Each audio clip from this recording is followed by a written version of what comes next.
today's sisterly story, we meet Christine Peters. Christine is a passionate Belizean educator, and we want to celebrate her firstly for the great work that she has been doing to inspire the young minds of Belize. Thank you, Christine. And also, we would like to celebrate her for having the courage to openly share with us today about dealing with her anxiety. Thank you, Christine, for the reminder. Those that suffer from anxiety, they are not alone. Thank you for the reminder that we all have things that we're struggling with, but the key is knowing that we need help and seeking that help. Thank you so much for your courage. Thank you so much for your resilience. Hi everybody, I'm Christine, and this is my millionth attempt with trying to talk to you about my life struggle, which is anxiety. I've realized that it's much harder to talk about than I really thought. I thought this was going to be an easy one. However, this is not a Google definition, but this is my definition of what anxiety really is. First, it's a feeling of fear that you might fail at something. It could be an overwhelming feeling. Your body might be stressed and you might need some rest, and so in this case, anxiety could be positive. And lastly, if you're spiritual, then this could be an evil attack trying to distract you from the word of God.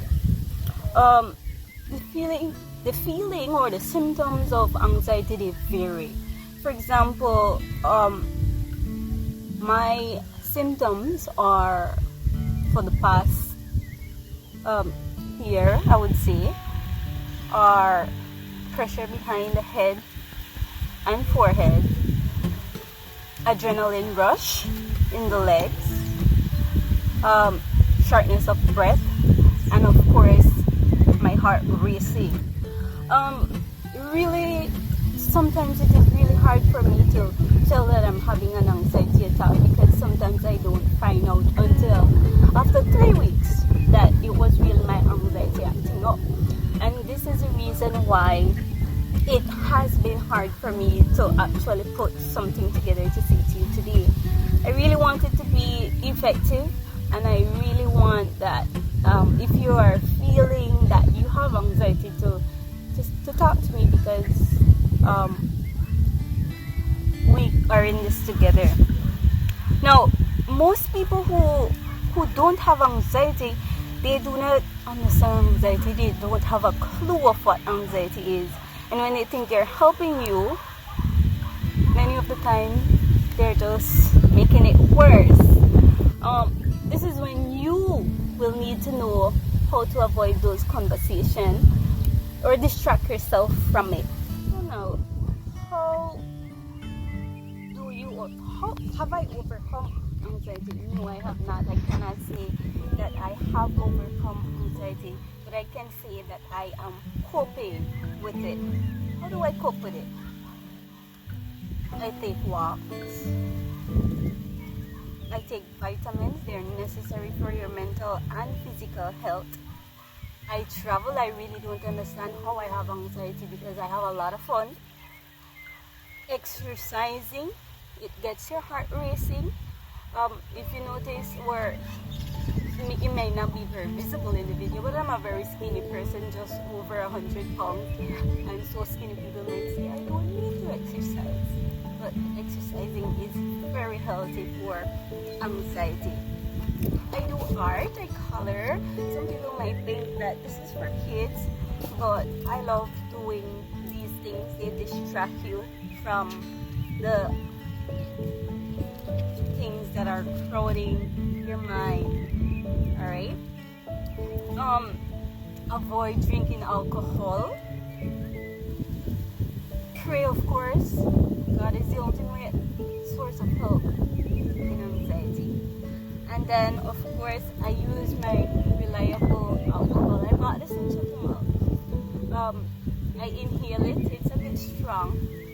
You don't have to use this type of alcohol, but along with the alcohol comes deep breathing. Deep breathing does not mean in and out. it means you take a deep breath, count in approximately to 5, you hold at 5, count in, and then you release at 5. Some people do all the way up to 10. Doing that for about 3, 4, or even 5 times really lessen the attack that you might get. So these coping skills, they help you to control your thoughts. Actually, anxiety has a lot to do with the thoughts in your head. For example, mine are I have to do this, I have to do this, I have to do this. Now, how am I able to see the good in it? Well, I am getting there. However, I have spoken to my pastor, and he has helped, and he has reminded me to meditate on the Word of God. So reciting those verses in your head, that God has not given you a spirit of fear, but of power and of love and of a sound mind. Those verses, they help to keep you calm.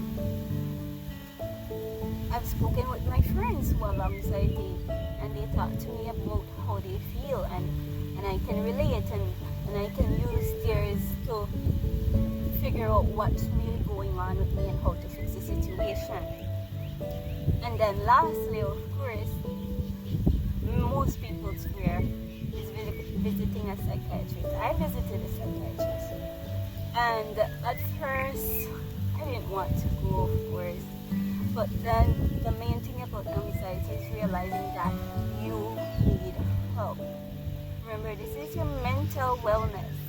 And so when you realize that you need help, it doesn't matter if it's a specialized person. Talk to somebody else who you know have anxiety.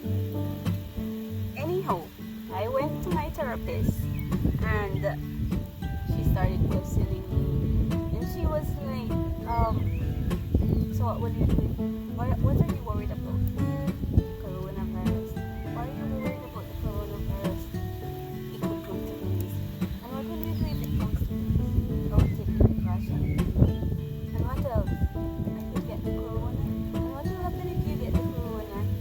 I will either live or die. And what will happen if you live or die? I don't know. So in the end, the answer becomes, I don't know, and it really turns out to be something that is of the least importance. Alright? Now, key thing, the last thing I want to say is you are not alone. Talk to someone. Remember, it's realizing that you need help. And once you get that help, then you're well on the way to helping your own self. So get your help, pray,